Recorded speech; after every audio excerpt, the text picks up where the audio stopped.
you realize that a lot of the typical parenting advice isn't working for you. And I think for some parents, it takes a while to realize it's not them. It's not because they're doing it wrong. It's because it's not the right advice for their family. Welcome back to the You Need a Counselor podcast. This is a show presented by Heart and Solutions Counseling Agency. We release new episodes every Sunday at 5 p.m. Central and encourage you to batch up that laundry, put away the dishes, plan for the week ahead, or do any other task that might seem daunting while you give our show a listen. You might just be encouraged to call your therapist, connect with this week's guest, or seek out those services you've been considering for a while but haven't made the commitment to yet. If you are in the state of Iowa and are in need of mental or behavioral health counseling, give us a call at 1-800-531-4236. Enjoy the show. Hello, and welcome back to You Need a Counselor podcast. My name is Dr. Julie Johnson. I am the president and founder here at Heart and Solutions in Iowa. We're a strength-based counseling agency offering telehealth and in-person outpatient mental health therapy services and behavioral health intervention services. And I'm Chrissa Hunt. I am the vice president at Heart and Solutions in charge of our BHIS department, where we work with kids ages 4 through 18 on different behavioral skills and go in-home and work with them, as well as school or telehealth. And this is our podcast, You Need a Counselor. So we are designed for people curious about counseling, but have barriers keeping them from experiencing the benefits of counseling. Our mission is to share stories about counseling, good, bad, and indifferent, and spread the message that everyone can benefit from mental health and behavioral health counseling services. So our guest today joins us from Denmark. She is originally from Australia. We've got Michelle Younghusband here. Now, Michelle she has her master's in social work.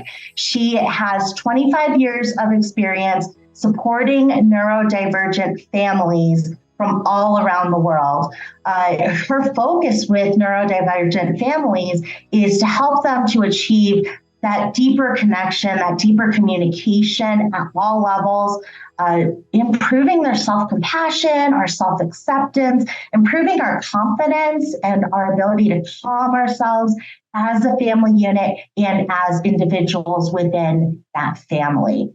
She's got a program that is called C Kids, the letter C, Kids Thrive. See Kids Thrive, which is available also to anybody worldwide. So welcome, Michelle. Thank you for being here. Thanks for having me. So now tell us about See Kids Thrive. So it's a holistic support system. I support the parents to understand what is happening for their children and the best way that they can support their children. I support them to parent in a way that's different than the typical, because the way we need to parent neurodivergent kids isn't the same. And my main focus is that we do focus on strengths and talent and skills and support the challenges, but that's not our main focus. And then I also do individual sessions with children and teens for all of that you said before, so that they can accept their neurodivergence and thrive rather than feeling like they're broken and need to be fixed, because that's not my goal, because they don't need to be, because they're perfect the way they are, and they just need a little bit extra support for some things. Mm-hmm. So for those who have no idea what neurodivergent means, can you kind of explain that population? So the main neurodivergence I work with is ADHD and autistic, gifted, so 2E, multi-exceptional, and then all those other exceptionalities that come with that, like dysgraphia, dyscalculia, dyslexia, auditory processing disorder. There's a whole heap of ones that come. Anxiety is another huge one I work with. It's one of the main parts of my work, particularly nowadays. Yeah. How might a parent identify that their child is neurodivergent? I think for some parents, it's fairly clear that their child is quirky. Their behavior may be quite different than other children, maybe the same age. They can see that they have challenges that maybe other children, so particularly if it's their second child, sometimes it's easier. If it's your first child, it's a bit difficult to know. But so sometimes it takes until sort of they're in a preschool or a kindergarten until you can sort of see the difference that maybe your child's struggling with things the other kids aren't. So maybe social challenges or executive function challenges, especially around emotional regulation, planning, predicting, flexibility. And also, you realize that a lot of the typical parenting advice isn't working for you. And I think for some parents, it takes a while to realize it's not them. It's not because they're doing it wrong. It's because it's not the right advice for their family. So you work with children and teens individually, but also with their families as well. So what are some also sibling groups? Oh, okay. So what are some of the different interventions you'll use with just a child as an individual versus with their siblings or with their parents? So for parents, it's all the same. It's actually all the same learning. It's just on different levels. So for parents, it's sort of that overarching theory, underlying child development, underlying sort of the latest understanding of neurodivergence, sort of that neurodivergent affirming approach. It's understanding neuropsychology, that brain-body connection that we now understand is so vital when we're working with kids and when we're working with parents, so that they're understanding their own triggers and their children's triggers. Self-compassion and self-regulation is a huge part, particularly for parents that I work on, so that they can co-regulate for their child. And also for the parents, I work on sort of some of those theoretical approaches like Dr. Ross's green collaborative proactive solutions and Dr. Shanker's sort of understanding of stress and self-regulation. And then like the hand model of the brain from Dr. Dan Siegel, sort of all those theories that I think have made a big difference in how we parent children. And then for the kids, I do a slightly different version. I still do all the neuropsychology of how your brain and body works and the connection. And so they understand their anatomy and how their brain works and how their body works. I do a lot of work on reframing and looking at separating things like anxiety from them as an identity. And so externalizing it, understanding the way the chemicals in the brain work, the way the physical body works, the way the nervous systems work. And then I'm working on them trying experiments to work out what works for them. Let's talk about what your concerns are and what your parents and my concerns are, and maybe about a particular issue. And then let's together find a solution and let's try it. And then let's try it and see, how does that go for you? Does that sit with you? Does it not work? That's fine. That doesn't work, then we'll work on something else. And with things like anxiety, I actually want them to understand the mechanisms that work. And I do it depends on the child, what sort of program is going to work for them, because I find different kids are completely different on what will work for them. So for some kids, I take a very scientific approach. For other kids, I might do it through art. So we might work on perfectionism, as you know, is a form of anxiety. I might do it through, let's close our eyes and we have to draw something and we can't make it perfect. It's impossible because you can't see what you're doing. And then we have to sit with that feeling. Or they draw something and then I draw over it, and they have to accept that was not their vision and it didn't turn out perfect, because particularly if you're doing on that whiteboard online, it's not easy to make it turn out perfect. It doesn't quite work. And so to sit with that feeling of discomfort and it actually to be okay. So I do it in lots of different ways. I do a lot of tech-based gaming with kids. So say we'll review like an idea or a theory that I think would be helpful for them. Then when we're playing a game, I will discuss it as we play the game and how it plays out within the game. So it depends on the age of the kid and what they're doing. And say for teens, I might do a bit more around executive functioning and a bit more about academics and studying and help them. And also I'll liaison with schools and talk with schools about how, we can support this child better, and for them to also have a bit of better understanding about why some of the behaviour is happening or where the challenge is coming from, and also pushing schools to go for strengths over challenges. Absolutely. I think sometimes there's a thought process as humans, but especially in parenting, I need to work on these challenges of my child, as opposed to, I want to put energy and effort into building the strengths of my child.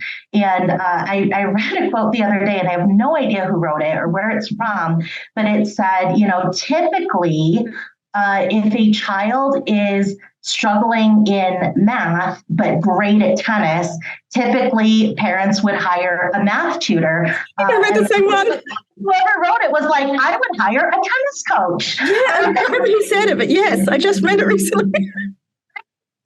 I thought, gosh, like none of us can be great at everything. And I think it's such validation to be able to say, no, I'm going to focus it's money to do tennis lessons. It's money to do math tutoring. It's time to do tennis lessons. It's time to do math tutoring. And I'm going to focus our resources and energy on the things that you are already excelling at. And let's keep that going. Because when you're a tennis pro, you don't care about fractions. You don't care about being able to do math formulas. And that's kind of how the real world is. But I think in parenting, there's much more of a sense of, well, we need to be average at everything. We need to come up to average on everything. And that just creates a whole bunch of average people. So exactly. I love talking about the strength-based approach there. So you mentioned some sorts of typical parenting advice that parents will find. Everybody tells me to do this and it just doesn't work for my child. What am I doing wrong? What are some of those kinds of typical pieces of parenting advice that just don't work? I think the one you just highlighted that we need to, particularly schools are pushed to do as well, that we need to aim for the age average. That's just not appropriate or achievable in a way that doesn't cause huge amounts of stress for the family and for the child when you have a neurodivergent child, because most of the kids I work with have a high IQ. They're bright or they're in the gifted range. So they're at the two ends of that bell curve where in some areas they're above average and in some areas they're below average. So if you're trying to always aim for the average, I think the example you just gave really highlights that. You kind of end up nowhere. And I think I will go with that example you gave because I think it highlights sort of what I'm trying to say. So basically what I've seen is if you put that energy into that child doing the tennis lessons and finding joy in it and finding competence and achievement, it means that sometimes they actually have more tolerance and grit to do something a bit harder, like a bit more of the maths if they feel like they need a bit more. But at the same time, there's so many accommodations you can have in life, and especially now when it comes to things like basic mathematics, especially basic calculations, you don't need to do any basic calculations because you have a phone, you have a computer in your hand. Yeah. Like, unless you, as a child, you decide, no, I want to go into science or I want to go into that. What I find with the kids I work with, if they've had that confidence built up that they can do a hard thing, so even though if tennis is their talent, it's still a hard thing. You still have to put work into it. I find they have more tolerance to then go, okay, I'm going to do this skill. I'm just going to learn it.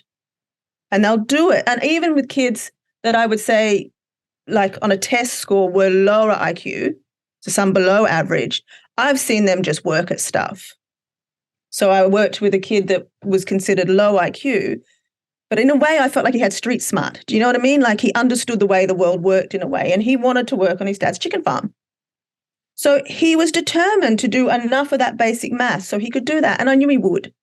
He would just learn how to do that stuff to run that business. And his dad would support him until he could do it.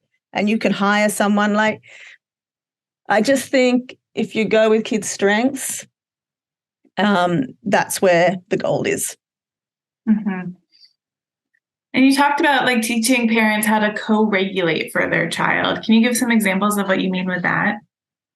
Okay, so the place to start with co-regulation is self-regulation for yourself as a parent. So to understand for yourself, what are your triggers?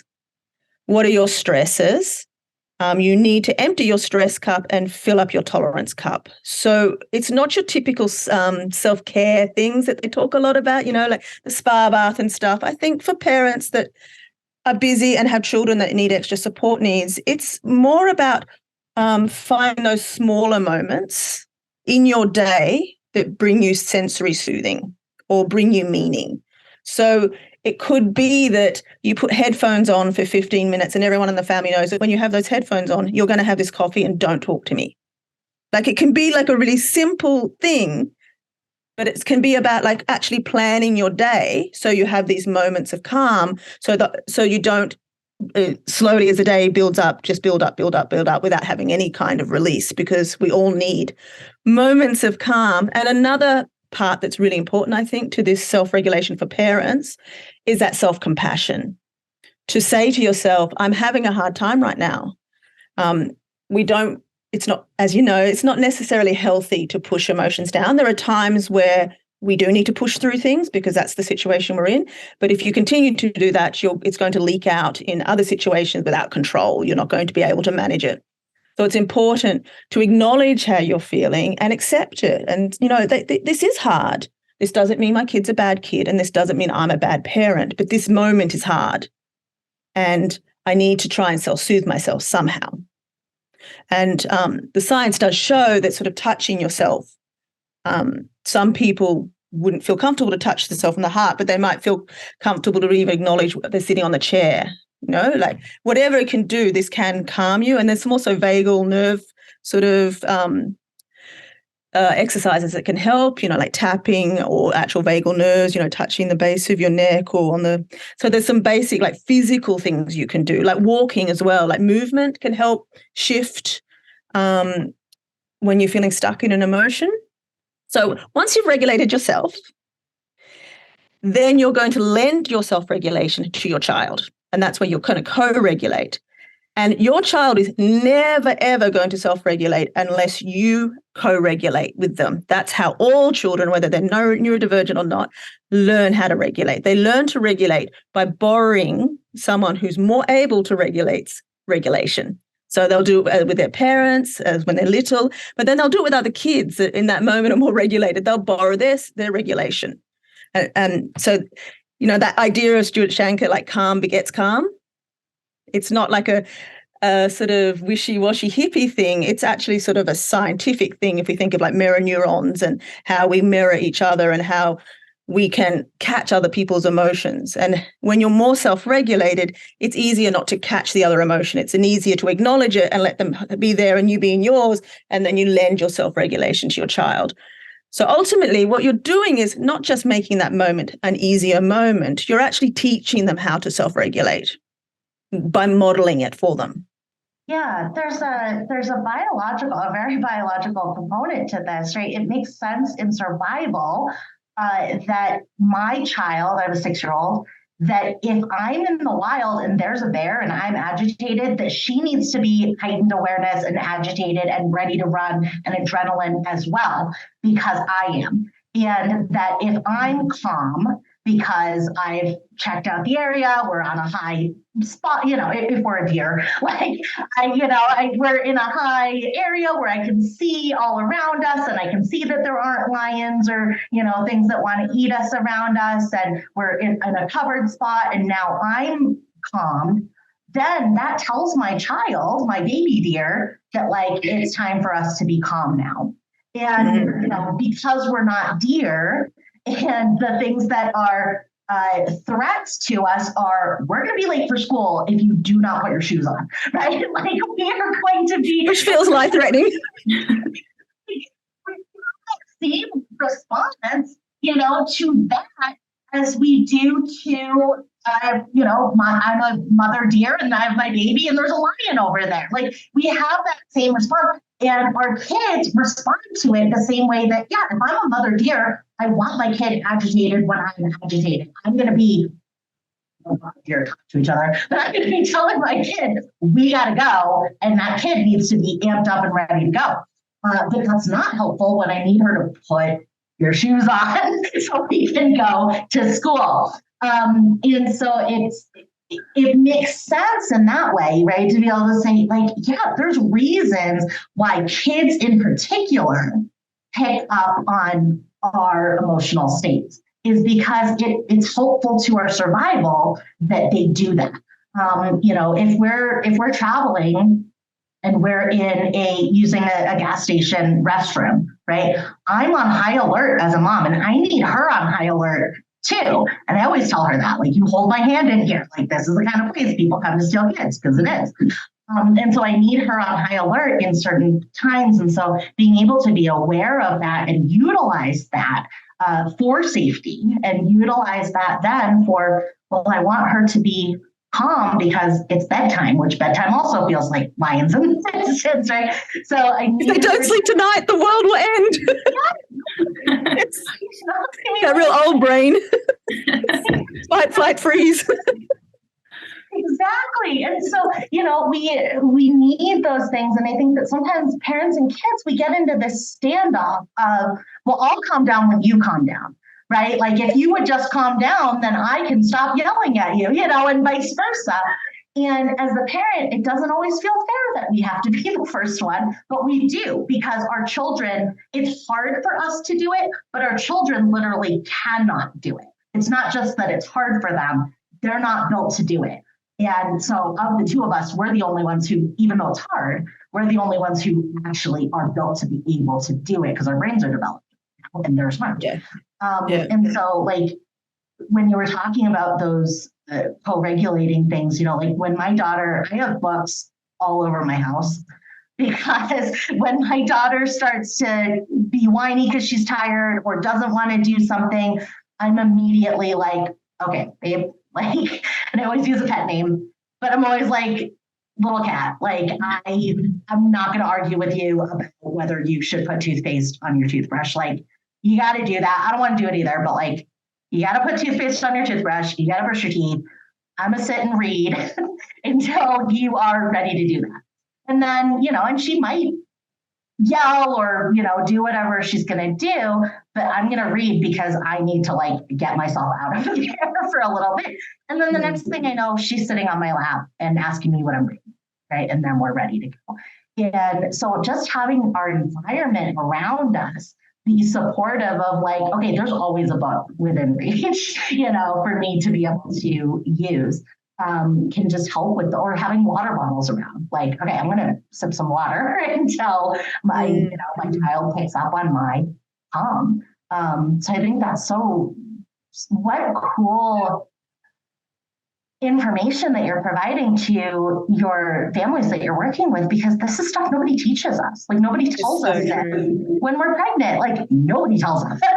No one talks about regulations, co-regulation. But I love your example because for me, that's a real example of you've assessed stresses, you've looked at the patterns, and you decided you're not going to add fire to the flames. You're going to step back and let her process this feeling, let her process this moment without fixing it for her. And that's the most beautiful sort of co-regulation because you're not unavailable. You're regulating yourself. So when she's ready on her own timeline, you're ready for her. I think that's a really beautiful example. So you also talked about the Ignite Communication Institute, where you work with moms who have non-speaking children and how to communicate with them. What are some things that you work on with those parents to help them communicate them with non-communicating children, non-speaking children? Yeah, so many of them have no forms of consistent communication when I begin with them. So the main thing I work on in the beginning is that they understand their child's body language and they build on that relationship of trust. So their child trusts that they will listen to the communication they're currently using. Because for many of these children, they've had many experiences where people have not really understood like their micro and macro body language to understand what their intent was, what their desire was, what they like and don't like. And if you're misreading your child's body language often, or that form of communication that they're currently using, it can make the relationship more difficult. And also it makes it more difficult for that child to desire to learn a different way of communicating, a way of communicating that might be more effective for them. So we want to keep them using body language because, as you know, it's a huge part of all of our communication. We want them to keep using it. But then we want to add some more communication options for them. So an AAC device. So like a computer with a program on it so they can write sentences or press pictures or whatever it is, or signing. Or most of the kids I work with will use those devices, but also will then start speaking. Not all, but most. Well, I haven't had any that haven't, but I always like to keep that as an option that, Not speech isn't going to be for every child, and that's okay. What's more important is that they have communication, whatever form that takes, spell to communicate, whatever it is, I don't care. So then I'm actually teaching them to enter their child's world, enter their and follow their child. So that's my sort of goal in the beginning. You are going to follow your child. They are the expert on what works for them. So we are just going to do it their way. And for me, I find there's a lot of programs I've seen where they just get children into very much a task-based process. You do this, and then you press this button, and you get this. Like, it's just a task. My interest is that you build up what I call true communication, where you build up the relationship, and I am going to communicate something to you, not because I want something or I have this desire for something. It's more about I have this desire to connect with you. So I want the child to want to connect with the people in their world because they want to connect with them, not because they're completing a task. And that's the true underlying foundation of communication, because then it doesn't matter what modality you use. They've truly understood what communication is about. It's about getting our needs met. It's about connecting with other people. You know, things like commenting. Most programs I see, they rarely get to the point of communicating with a lot of these sort of kids I work with. They're kids that have really complex communication challenges. So a lot of that sort of not typical speech therapy and stuff doesn't work for them. All the stuff the parents have tried hasn't worked for them because they need it done in a different way. They need things slowed right down. They need things really spotlighted, and it needs to be from their perspective, and it needs to be from their motivation. And I think just so many miss actually teaching them the true purpose of communication. That's my passion, because there's just so many kids that I see that end up with lots of behavioral issues and frustration and anger and sadness because they didn't get the communication support they needed.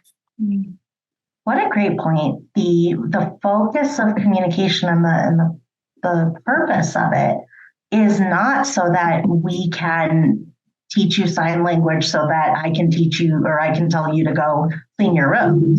It's so that you can tell me about your day and I can tell you about some flowers I saw on the way home from work. And, you know, you can tell me about something that's frustrating to you and I can tell you about something that was frustrating to me that might be similar. And those, I think that taking that transactional piece out of it. I mean, the transactional part of communication is important, but it's not the most important. And it's the easiest to teach, so you don't need to focus on it so much. Yes, exactly. It's sort of self-explanatory. Most kids get that part. Yes. And as I think about, you know, like baby sign language, for example, right? Yeah, fantastic. Yes. But baby sign language is very, I mean, at first, when you're first doing it, it is very transactional. It's like, yes. I need you to tell me, are you hungry or not? Like, I need you to tell me if you need a change. Like, and so it is very transactional in terms of like, what do you need from me versus the kind of communication that sometimes happens with parents and children, which is, I need to communicate as the parent because I need to know or I need you to know what I need from you as the child. And, you know, the baby sign language takes it the complete opposite route. Like, we're teaching them words that, like, the first baby sign language words are like, you know, more and hungry and thirsty and up. And those are such a great way to start communication because it does make it a two-way street in terms of process. I was watching on Facebook videos, like they'll show you your previous videos, you know, from like years ago. And so Facebook Memories showed me a video of my daughter, and she was not quite 2. And she's surrounded by towels. It was like laundry day, and she's surrounded by, like, you know, hand towels. And she's bringing them out from the closet and putting them in the place where them. That was her job at the time. And I watched her in that video go into the closet and then come out. She comes out, she has the towels, she holds them up to me so I can, like, see them and acknowledge that she's got them. And then she puts them down so she can go, more towels to me. Watched that video, you know, at the time I just thought like, oh, that's really cute. That's a cute video. But as I watched that video, I thought, like, she wasn't speaking sentences to me, right? But she was communicating to me with that. She put them down in order to say to me more because she get that validation. You know? Exactly. And she was commenting, not asking for something. She was telling you about something that was happening. And that was purely for connection. Yes. Yes. So it just makes me think of that example where, like she didn't need anything from me. I didn't need anything from her. But even at that age, she was able to have a conversation, like a shooting the breeze. It is. Conversation. Yeah. Even a child like pointing to an airplane in the sky and then looking at you, that's a conversation. And that's what I mean by even children that are non-speaking, can you learn an actual conversation? That's beautiful. Pointing to an airplane in the sky and looking at you, that is a conversation. And it really is. And then you give the language that they could use. Oh, I see a plane. Oh, cool plane. Whatever it is, whatever level your child is, whether they're a Gestalt language learner or an analytical language learner, whether they need a whole phrase or whether they need a single word. Beautiful. That's beautiful. It reminds me of Mr. Holland's Opus. Have you watched that movie? It's an old movie. What's it called? Mr. Holland's Opus. I've never heard of it. It's a great one for communication and like within families. You'd probably like it, Michelle. Yeah, I'm going to search it. It's so good. It's about a music teacher, and he and his wife get married, and she's pregnant, and they're so excited because his life is all music, and he's got these ideas of his child being a musician and all of this, and then his son is born deaf. And he, as a parent, cannot cope with, he needs some self-regulation techniques because he just can't cope with the loss of what he didn't have, the loss of what he thought was going to happen. And to the point where he never learned sign language. His son grows up, learns sign language. He and his mother speak in sign language. That breaks your heart a little, doesn't it? It does. It's a great movie because like it really is so real in terms of how they portray the emotions and the connections of this family. And the father never learns sign language, and so they never communicate. They don't have a relationship because the father will not learn sign language. And at the end of it, he learns sign language, and he thank God. It is a happy ending. And at the end of it, he is able to translate his love of music into a way that they can share together. Yes. I was thinking that from the beginning. Deaf people can enjoy music. What are you doing? And so it just, that's such a great movie to kind of show that dynamic between parent and child and how important the communication aspect that you're focusing on is for Have you seen The Silent Child? A short film. I highly recommend it if you have a deaf or a non-speaking child, not deaf, but just non-speaking. It's similar to that story. The parents decided not to support their child because they found it so hard to accept that she was deaf. So they, in the end, gave her no support. And it's heart-wrenching, but I think it's important to watch because I have wanted to work with parents that then chose to do nothing. And it's really hard to go through that because the child and I, we get each other, and the child, like I would go to a family and within 15 minutes of a 3-year-old never, not speaking in. So this child had spoken a couple of words when they were first started speaking at 1 and then stopped in their own lane Chinese. So within 15 minutes, they spoke 5 words in 2 different languages, 15 minutes after I got there at 3 years old of not having spoken for the last 2.5 years. And the parents didn't even smile. So I really encourage parents to work through their own grief around what's happening for their child, because that child in 15 minutes made more progress than they had in the last 2.5 years, and he had been in a therapeutic kindergarten. had never spoken, never even looked like he was going to speak, and he spoke in 15 minutes. So it shows you that if you get the right support, your child can communicate. And you mentioned too, I mean, we see it too in our work, that a lot of children's like behavioral issues will come from like lack of communication, or like their parent not communicating or understanding with them. So do you do a lot of work with like those specific behaviors in your like counseling that you do with the families as well? Yes, I approach it more from like a Dr. Ross Green approach, where it's a collaborative proactive solutions. I'm more interested in what are the unmet needs and lagging skills for this child that's creating this behavior. I'm not interested in any talk of manipulative behavior or anything like that, which is, we hear about. I'm really interested in what is making it difficult for this child not to meet this expectation, and how can we give them that support that they need so they can, or do we need to adjust our expectation? So with neurodivergent children, often say in social emotional, so their ability to manage their emotions or plan or predict or manage social situations, they often can be 2 or 3 years behind their age peers. So if you take that into account when you're thinking about your child, so this is something that I is helpful, I think, for parents to hear over and over again, because we forget it when we're in this moment when our child is frustrating and other children are doing it and our child is struggling to do it, and they can do it sometimes and then not other times. It's really easy to just sort of think, well, there's something just inherently wrong with them and they're never going to get it. Whereas I'm like, well, if you think if your child's 10, they're actually acting more like a 7-year-old, because developmentally, cognitively, physically in their brain development, they are at a 7-year-old age level for that skill. Other levels, they may be at their age or above.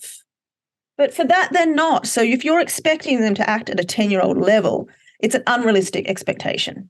And you're going to get frustrated and the child's going to get frustrated, and you're going to get into a cycle that's not going to be healthy for either of you. So for me, it's about analyzing the behavior in the sense of how can we look at patterns, how can we predict behavior, but how can we not pathologize it and make it a child problem and more of this is a system problem, and this is something often actually we as the adults need to change the way we approach it, rather than the child has to be fixed. It's actually a systemic problem generally. As you would know if you work with families, we all bring something to our family system. And generally, for family systems to truly change, it has to really come from the parents. Mm-hmm. You mentioned that you do work with sibling groups as well, which is very interesting, because I think when we think about family coaching or counseling, we think about parent-child relationship, but those sibling relationships are so important to how the family functions and thrives. So can you tell us more about that sibling work that you do? So often when I start working with a family, there'll be one child I'm employed for, and I say, well, I work with all of your family because this is a family thing. This one child doesn't have a problem. You as a family system have to work at how are we going to coexist peacefully and how we can support each other the best. And so if you have a neurodivergent child and the other child isn't neurodivergent or hasn't been diagnosed yet, is sometimes my experience, it can be very stressful for that child. So say that child has very good executive function, and they can be very frustrated by their sibling that struggles with that, and it can create a lot of tension and stress in the house. So I'm working with that sibling to feel heard, because that's often sometimes when you have one child in the house that needs a lot more attention and really struggles a lot more, and maybe you're the child that doesn't struggle as much, or your personality is more easygoing because you happen to be born that way, or your stress response is more an internalizing stress response, which tends to be easier to overlook. Then I work with them to sort of build up their advocacy skills and build up their ability to be heard, and also build up their understanding of what their siblings' neurodivergence is and how it's affecting them, and how much is some of it's out of their ability to control. That doesn't mean that we don't take it seriously. We are taking it seriously, but I'm like, we're all working together to make this a better situation for all of you. So that's how I work with siblings. So I might work with them individually, and then I might do group, like with the 2 siblings, 3 siblings, whatever it is. And we'll do things together. So we might, because I'm also a qualified yoga teacher with a specialization in children. So we might do sort of yoga together, or we might do Something like Jenga is really interesting with sibling groups, and then talk about the dynamics. I'll set up games where the only way that they can win is if they together work as a team. So it depends on what the dynamic is that's tricky. So, and I'll do things like set up games and things where the child that has maybe a negative reputation in the house, I'll set it up so they shine. So then that sort of shifts a bit the dynamic and the way people and the other siblings are thinking about their sibling. So it really depends on the dynamics and what's happening. So I'll do all sorts of different things. I do drama and art and body-based things. We'll also do sort of that neuropsychology. So they can understand, like, so say one sibling has high anxiety and it affects the whole family. I'll do sort of psychoeducation with the parents. I'll do psychoeducation with the child that's experiencing it. And I'll also do it with the sibling so they can understand how they can support their sibling better and how they can do things that don't make it harder for all of them. Mm-hmm. So it's a whole system. Mm-hmm. And you just mentioned that you also are yoga trained and you do yoga as well. So do you incorporate that as well then through your work with neurodivergent children as well? Do you do that through telehealth also, or just in person with the families? Since COVID, I haven't done it in person. It's sort of changed so much. So it's all telehealth now. But if they live anywhere sort of near me, I would prefer to see them sometimes. But distances are quite wide because I work with people all over the world. So it's generally, telehealth. Mm-hmm. Yeah. Absolutely. I love that you, in the sibling groups, I mean, in your bio, you talked about self-compassion, self-acceptance, that confidence, that calm, and that connection. And you're doing that with the parents that you're working with to help them to be able to have acceptance for themselves, their situation, the fact that things are hard. You're also doing it for the siblings. And so many times in sibling groups, there is a lack of validation for the sibling that seems to have it all together, and the sibling that overcompensates for the other sibling that is having difficulty or needs extra attention. There isn't always validation for that, right? It's like, well, you're fine. Your grades are great. You are always doing what you're supposed to do. You're fawning. You're that fight, flight, freeze, fawn, they're fawning. It's a form of stress response. The example you're talking about, I think, is a really perfect example of, I'll often see a sibling in a family that I would say is fawning, which is a stress response. Like you've got fight, flight, freeze, and fawning is where you're very socially aware in some ways, and you will behave in a way that you think other people want and expect. And I see this particularly in girls, but not just in girls, but or kids that want things to be peaceful, they want everything to be okay, they're sort of the peacemakers. What they'll often do is deny a lot of their own needs, and they'll fawn so that everyone's okay, but not them, ultimately. Mm-hmm. And that's a problem because, like you say, on the surface, the teachers think they're doing fine, and sometimes the parents think they're doing fine because it's harder to see that sort of internalizing type of stress response. But long term, having high levels of stress like that is, as we know, not healthy. And to think that's a normal way of being is also not a great way to live your life going on as an adult. Absolutely. I love that there's so much validation for that in your family systems work as well. Well, I feel like we could fill 5 episodes with you. I have so many questions for you left. So we would love to have you back on the show again, Michelle, if you'd be open to that, maybe in the fall. And we can do another episode because, man, this is just such great information. And I just have so much more I want to talk to you about. So, Michelle, if you could give one suggestion to somebody who might be on the fence about starting counseling for themselves or their family, what suggestion might you give them? I would say it's one of those things where there's more pros to cons to doing therapy. And I'd also say that starting therapy does not mean it's therapy forever. It's not set in stone. It's always still within your control. So you don't need to feel like you're losing control by starting a therapeutic relationship. And the other thing I would say is you are able to choose the person that you feel comfortable with. And sometimes that takes more than one time, but sometimes you know from the very first time you speak to them on the phone or the first time you meet them, this is not the person for me. And I would really strongly encourage you to continue to find the right person, because that's a pretty normal process for looking for the right therapist. And to give up just because that's not the right person for you means you're going to miss out on the one that is. And the one that is the right person for you is going to make a huge difference for your life. Even if it's just giving you perspective without the emotion that a friend or a family member will have behind. And a good therapist isn't going to give you advice. A good therapist is going to reflect back to you your values and your goals and your perspective so that you can get to your own conclusion. Yeah. So really, a good therapist will give you a feeling of more control in your life and more meaning and more ability to achieve what you want to achieve. I'm Michelle Younghusband, and I need a counselor. Awesome. So do we. We all need a counselor. Absolutely. Okay, so I'm Chrissa Hunt. And I'm Julie Johnson, and we need a counselor. And so do you. Bye. Thank you for listening to the You Need a Counselor podcast. We are so grateful that you're here. Now, we want to hear from you. Text us or give us a call at 515-650-3231. You can also find and connect with You Need a Counselor on Facebook and Instagram.